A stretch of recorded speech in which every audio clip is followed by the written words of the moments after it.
DSP forecast थी, लेकिन forecast इस तरह से नहीं थी कि पिन पॉइंट आपको टाइम बता दिया गया हो कि इस आर में ये चलिए यही बता दिया गया हो कि इस आवर में या दिन के इस हिस्से में बारिश हो जाएगी। ये तक नहीं बताया, ये था कि जी 36 आवर्स में या 24 आवर्स में किसी भी वक्त बारिश हो जाएगी। तो हमने उसका इंतजाम यही किया हुआ था कि हमारी नफरी मौजूद रहे, अवेलेबल रहे, जहां हम अपनी सर्विसेज प्रोवाइड कर सकते हैं कर दें, जो हमारे मीगर रिसोर्सेज हैं, जहां हमारे पास टोवर्स एंड लिफ्टर्स हैं। ये बात बिल्कुल ठीक कह रहे हैं, क्योंकि आवाम का भी बड़ा रोल होता है इस चीज में। अब मैंने बहुत जगह ऐसा देखा गया है कि किसी जाहिर बारिश हो रही है तो जरा सी गाड़ी एक दूसरे से लग गई तो लोग वहीं खड़े होकर लड़ना शुरू हो जाएंगे, कहीं पेट्रोल खत्म हो रहा है, कहीं पानी जा रहा है, कहीं इंजन में पानी जा रहा है, किसी न किसी वजह से समहाउ गाड़ी खराब हो रही है, तो आपने रोकी और आप दूसरे मुल्कों में आप हो तो आप ये सब बिहेवियर इस तरह से नहीं कर सकते, आपका नहीं होता बिहेव, आप नहीं करते, आप ताउन करते लोगों के साथ। तो आपको हमें कई चैनल्स ने हमें कहा कि जी ट्रैफिक वाले मौजूद हैं और वो ताउन भी कर रहे हैं। कई चैनल्स ने हमें ये बताया कि जी हमने धक्का लगाते हुए देखा उनको गाड़ी। तो क्या करें इससे मजीद ज्यादा। सही बात है। नहीं वही वाली बात है कि फिर तो ये आवाम के ऊपर आ जाता है ना, फिर हम लोगों के ऊपर आ जाता है, हमारी जिम्मेदारी हो जाती है कि अगर हम वही बात करेंगे कि हमारे पास लॉज होते हैं लेकिन हम खुद ही उनको नहीं फॉलो कर रहे होते हैं ना। और एक और चीज मैंने देखी थी कि जब मैं जा रही थी तो एक जगह पे इतना रश ट्रैफिक जैम, ठीक है, बारिश के दौरान पता चला कि सारे चैनल्स की गाड़ियां वहां पे पहुंची हुई थी, जिस जगह पानी भरा हुआ था वहां की फुटेज बन रही थी। अब बताओ उस वक्त इतना मुझे गुस्सा आया कि यार ये क्या है। अब इसमें बेचारे ट्रैफिक पुलिस, आप लोगों का कोई कसूर नहीं है ना इसमें। बिल्कुल।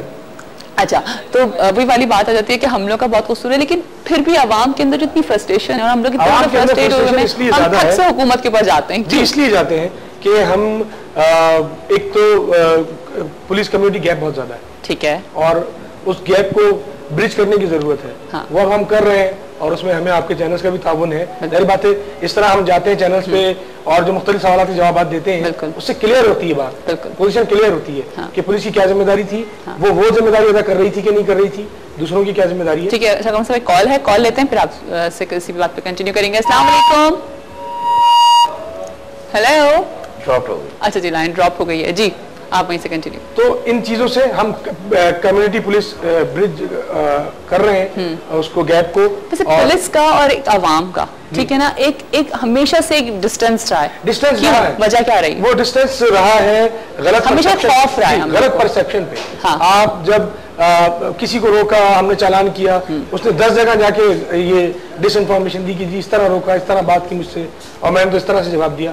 तो पब्लिक का परसेप्शन चाहे चालान से एक आदमी का हुआ हो या किसी से, वो तो खैर कानूनी चीज होती है, अगर किसी से कोई हॉट वर्ड्स एक्सचेंज हो गए तो वो इस तरह से बयान करेगा और उसे 10 लोग इस तरह से ओन करेंगे जैसे उनके साथ खुद गुजरी हो। हाँ, अच्छा कॉल है, कॉल ले लेती हूँ फिर मजीद इस पर बात करेंगे। अस्सलाम वालेकुम। अस्सलाम वालेकुम जनाब जी, सुबह बखैर। कौन है हमारे साथ? कासिद हुसैन जाफरी बात कर रहा हूँ कराची से। सॉरी, कौन बात कर रहे हैं? कासिद हुसैन जाफरी कराची से। कासिम हुसैन जाफरी जी। जी कासिम साहब क्या कहेंगे? ये कमर साहब से मैंने एक सवाल पूछना है कि हम लोग वहाँ पर लाइसेंस ब्रांच के अंदर जाते हैं लाइसेंस के लिए, आपकी आवाज तो वहाँ पर हमसे 500 रुपए लाइन में लगने के ले लेते हैं, 100 रुपया हमसे क्या नाम है मेडिकल का ले लेते हैं और उसके बावजूद जो है ना फिर वो हमें लाइसेंस इशू नहीं करते। हेलो जी, एक मिनट आप होल्ड करिएगा प्लीज।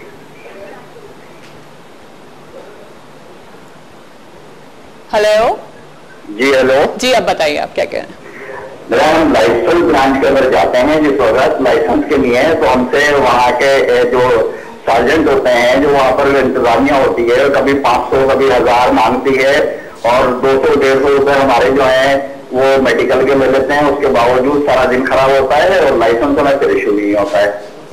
अच्छा, लाइसेंस फिर भी आपको इशू नहीं होता, आप कह रहे हैं। और ये कमर रिजवी साहब जो है ये हमारे अपने रिश्तेदारों में से भी हैं, मैं इनका चचा लगता हूँ, कासिद हुसैन जाफरी नाम है मेरा। अच्छा, मैं इस वक्त मुझे याद नहीं आ रहा, आप बिल्कुल चचा लगते होंगे, लेकिन बात यह है कि आपने सवाल किया है वो हमारे मैं कराची ट्रैफिक पुलिस को रिप्रेजेंट कर रहा हूँ, तो ये लाइसेंस हमसे पर्टेन करता नहीं। वहाँ के डीआईजी साहब अलग हैं, ठीक है, और उनके क्या मसाइल हैं क्या नहीं। लेकिन कम से कम बात तो वही आ जाती है ना, देखें चाहे ट्रैफिक का मसला हो, चाहे लाइसेंस का मसला, चाहे किसी का भी, बात वही घूम फिर के आ रही है, रिश्वत का प्रॉब्लम है। नहीं, रिश्वत की प्रॉब्लम नहीं है। देखिए, अगर मैं उस जगह, वो कह रहे हैं कि हम पैसे देते हैं, ज्यादा पैसे होता तो मैं प्रॉपर जवाब देता। हाँ। लेकिन अब हम ट्रैफिक पर आ जाते हैं, ट्रैफिक में कितनी दफा नई चीजें देख रहे होते हैं। वो भी फिर मैं बताता हूँ आपको कि परसेप्शन ज्यादा है, परसेप्शन उसमें ज्यादा पब्लिक का। मैं आपको अर्ज कर दूं, हमारे पास कंप्लेंट्स आती है, 1915 हमारा नंबर है, ठीक है, जिसपे लोग अपना फोन करके और अपना नाम और टेलीफोन नंबर लिखवाएं और टेलीफोन पे ही कंप्लेंट नोट करवा दें। तो उस पर एक्शन होता है? एक्शन ऐसा वैसा होता है, सारी कंप्लेंट हमारे पास आती है, लाजमन एक्शन। अच्छा, अगर एक्शन होता है तो मैंने आज तक किसी ट्रैफिक सार्जन को ये कहते क्यों नहीं सुना कि नहीं जी हम नहीं लेंगे, हमारी तो जी कॉल आ जाएगी और हम पकड़ लिए जाएंगे। क्यों? आपकी कितनी ट्रैफिक सार्जन से इस तरह से बात हुई? नहीं, मेरी नहीं, कभी अगर रोका गया है, कभी फैमिली में घर वालों के साथ हुआ है, तो क्यों नहीं ये कहा जाता? नहीं, मैं भी कुछ अर्से पहले फंसी थी। होता ये है कि तकरीबन 100% जो कंप्लेंट्स आती हैं वो हम अपने पास बुलाते हैं, उनके ऊपर इंक्वायरी होती है और शायद ही कोई ऐसा हो जिसको हमने इग्नोर किया। अच्छा, एक और कॉलर देखते हैं। कॉलर जी, अस्सलाम वालेकुम। ओ, ये लाइन ड्रॉप हो गई है, आई एम सो सॉरी जी। ये एक बड़ा ट्रिकी क्वेश्चन है। क्लियर कर दूंगी, मेरे पहले कोई रिश्तेदार थे जिन्होंने कॉल किया और इनको मैं पहचान नहीं सका अभी तक। सॉरी जी, इनको आपको नहीं पहचाना मैं। अच्छा, वैसे चचा को आपसे शिकायत है, सोच लीजिए आप। चचा की शिकायत जो है ना बड़ी खतरनाक हो सकती है। रूहानी तौर पे मेरे चचा हो सकते हैं। और अच्छा, एक तो मेरे, हमें क्या बता सकता है आप क्या जी, मुझे जरूर कॉल जरूर कर लेना। मेरी अपनी बीवी नहीं देख रही होगी किससे कहूँगा। ठीक है जी। जी, तो वही बात वही पर आ जाती है घूम फिर के कि क्यों इस पे क्यों नहीं सकते। अच्छा, कभी हम ये कहते क्यों नहीं सकते। कभी दिखाओ कागज ले आओ जी। अच्छा, कागज दे दिए, लाइसेंस दिखाओ जी। अच्छा, इसलिए दान तुम्हें बताया था कि तुम्हारी बड़ी प्रॉब्लम है, लेकिन 20 रुपए कम है। अच्छा, मेरी बात सुन लीजिए आप। जी जी। पब्लिक क्या करती है जी, मुझे देर हो रही है, मैं फला जगह काम करता हूँ, मैं चालान नहीं जमा करा सकूंगा, समहाउ उस सिंपैथी हासिल करके और पकड़ा देंगे उसी को कि जाके जमा कर। हमारे उसका काम नहीं होता। उसके बाद जी कंप्लेंट भी आ रही है। ठीक है, वो एक वर्किंग की गलती है, नहीं करना चाहिए सार्जेंट को कि वो हमदर्दी में आके ले ले पैसे और जाके चालान भी जमा करा दे। चालान कर चुका है, वो जमा होने पैसे। वो तो इतनी सारी हमदर्दियां दिखा जाते हैं। नहीं, not at all, not at all. उसमें ये है कि आपने जब आपको रोका है और आप समझते हैं आपका गलत चालान हुआ है, आप कंप्लेंट कर दें। 1915 हमारा नंबर है, उस पर लोग करते हैं। फिर हमारा ईमेल एड्रेस है digptraffickarachi@yahoo.com। सबको हम, आप यकीन करेंगी कि 100 में से 99 कंप्लेंट्स जो हैं वो गलत होती हैं। अच्छा? लोगों ने सिर्फ अना की वजह से किया हुआ होता है। हमारे पास आते हैं, हम उनसे उनसे बावर कराते हैं कि देखिए एक्शन हो जाएगा हमारे सिपाही के खिलाफ या हमारे इंस्पेक्टर के खिलाफ। ठीक है, लेकिन आप सोच के बताइए, क्योंकि उसका वो सिर्फ अकेला नहीं है, उसके बीवी बच्चे भी हैं। हम उसको ये खौफ दिलाते हैं और पूछते हैं कि आपकी सच्ची कंप्लेंट है कि नहीं।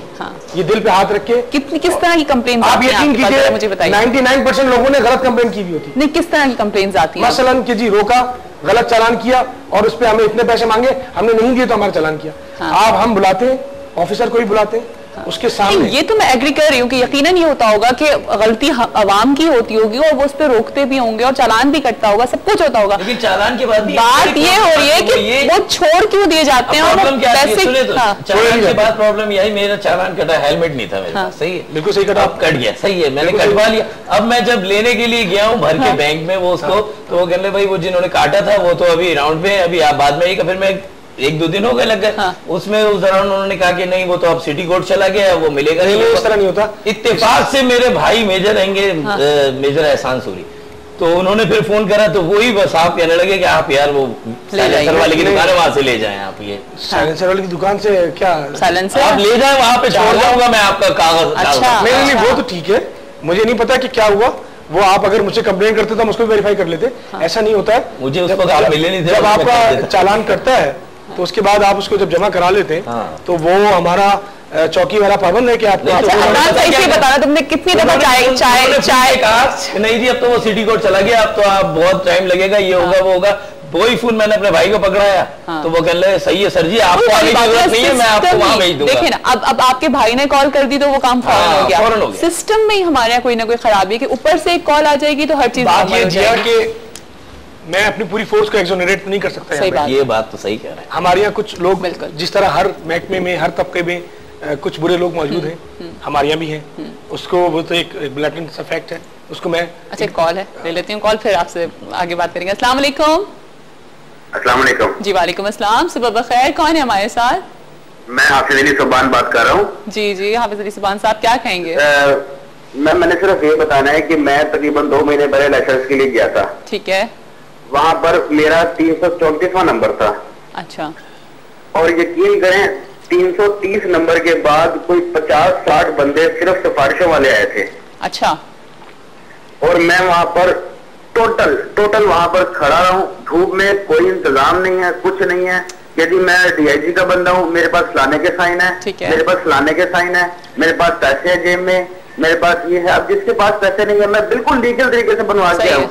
मैंने हर तरीके से टेस्ट दिया है, हर तरीके से मैंने उनको पास किया है। हाँ जी। लेकिन मुझे ये बताएं कि यार अगर मैं तो चलो ठीक है, मेरी उम्र थी, मैं 20-22 साल का हूँ, मैं तो आगे आ गया। जो 50 साल का है, 55 साल का है, अब वो बेचारा धूप में कैसे खड़ा होगा? बिल्कुल। देखिए बात ये जरा सा कोई एहसास नहीं है। ठीक है जी, थैंक यू। हम ये कर सकते हैं कि मैं अगरचा उस सूबे से बिलोंग नहीं करता, लेकिन कर ये सकते हैं कि हम ये जो साहब हैं इनसे आप इनके नंबर ले लें, कंप्लेंट ले लें इनकी। जी। और मैं मुताल्लिका लाइसेंस ब्रांच तक इनकी शिकायत पहुंचा। और देखिए अभी तक दूसरी कॉल भी जो आई है वो लाइसेंस के ऊपर ही आई है। लेकिन लाइसेंस अनफॉर्चुनेटली, लेकिन अब ये बात भी गलत है कि एक बंदे को बिलिम देते हैं। नहीं दे रहे वो, लोगों की शिकायतें हैं, कर सकते हैं हम। इस फोरम पे आते इसीलिए हैं कि लोगों की ग्रीवेंसेस जिस हद तक हमसे हो सके दूर हो जाए।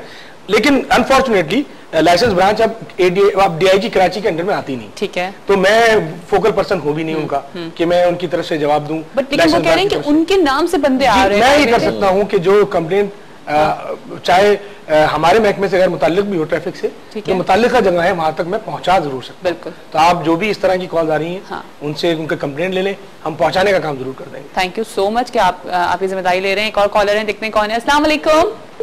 ओके जी, लाइन ड्रॉप हो गई। अभी हमें जाना है एक छोटी सी ब्रेक पे। ब्रेक के बाद आपको फिर से ज्वाइन करेंगे। सुबह बखैर वाइफ के साथ में हमारे साथ रहेगा। हमारे साथ एडीआईजी ट्रैफिक डॉक्टर कमर रिजवी हैं, उनसे अभी आगे मजीद और बहुत सारी बातें जाननी है मुझको भी और यकीनन आपको भी जाननी होंगी, तो फिर हमारे साथ रहेगा। सुबह बखैर फिर आपको खुशामदीद करते हैं। सुबह बखैर वाइफ के साथ में हमारे साथ मौजूद है डॉक्टर कमर रिजवी, एडीआईजी ट्रैफिक हैं, और बहुत सारे ट्रैफिक के मसाइल हैं, साथ साथ लाइसेंस के मसाइल लोगों को आ रहे हैं कि कितनी सारी प्रॉब्लम्स आती हैं, किस तरह से ये मसाइल हल हो सकते हैं।